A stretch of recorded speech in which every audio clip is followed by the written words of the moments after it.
Listen, it's simple math. 1 + 1 = 2, and it doesn't stop at that. We're just an ant colony waiting for the keys. Slack hands and pockets filled. Teens with rips in our pants and tears in our soles and our jeans. Fire gets smothered under dirty laundry and homework binders. And I feel like screaming, sometimes late at night, like ripping out my hair and yelling every word I know into the air, because I am not good enough, not doing enough. Every day on my way to school, I see a panhandler, pleading with a hand-drawn sign, thanking God for loose change from passing cars, then 4 more when I go to work.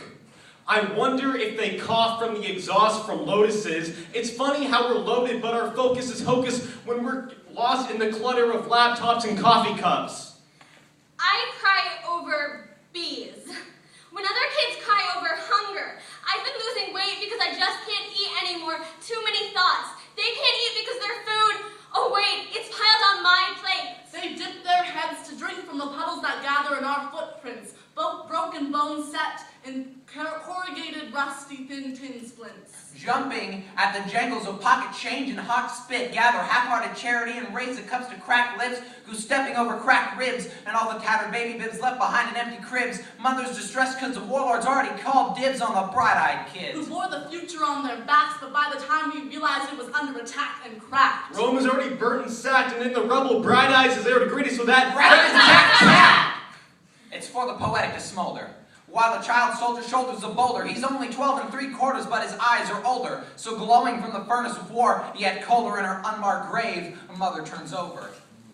Sometimes I want to rip off my arms, throw them at the world, scream, use them, take them. I wanted to be a superhero, but I'm afraid I'm not where they make them. But I still want to be something, this intergalactic heart of change and different, something you've never seen before.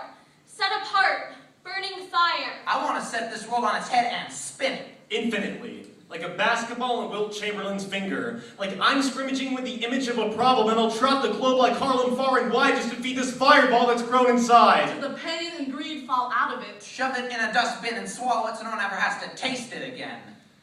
But I don't know how. Well, I write, because that is one of the few things that I'm good at. And maybe they need a runner who isn't afraid of going over or under, spit fire when the others scream thunder, can't blunder. Because somewhere, stick men are scavenging the table scraps that fall from the shining smiles of stars, while the tearful supplications of the bedraggled bards get lost halfway across the ocean because all the wires are barbed. When you can't, they have to slip in through the cracks, because when the door is locked and the window's barred. Feet leaving imprints on the sand I hit. Drops in a bucket. I'm an ocean, 75% water. I've got a full heart, and despite the damp, this fire gets hotter. But when fire meets water, The spark sputters and you think, oh, now we've got her. And between split lips comes steam. It's not much to look at, but the stuff scalds. It's not as weak as it seemed. Keep with the theme and smother the dream. dump the ash into an urn leaves you confused and concerned. I don't know how to burn. I don't know how to burn. I have to be more. I should be more. I can be more. I must be more. I will be more. More than the sum of my parts. 2 lungs, 2 hands, 1 head and a heart.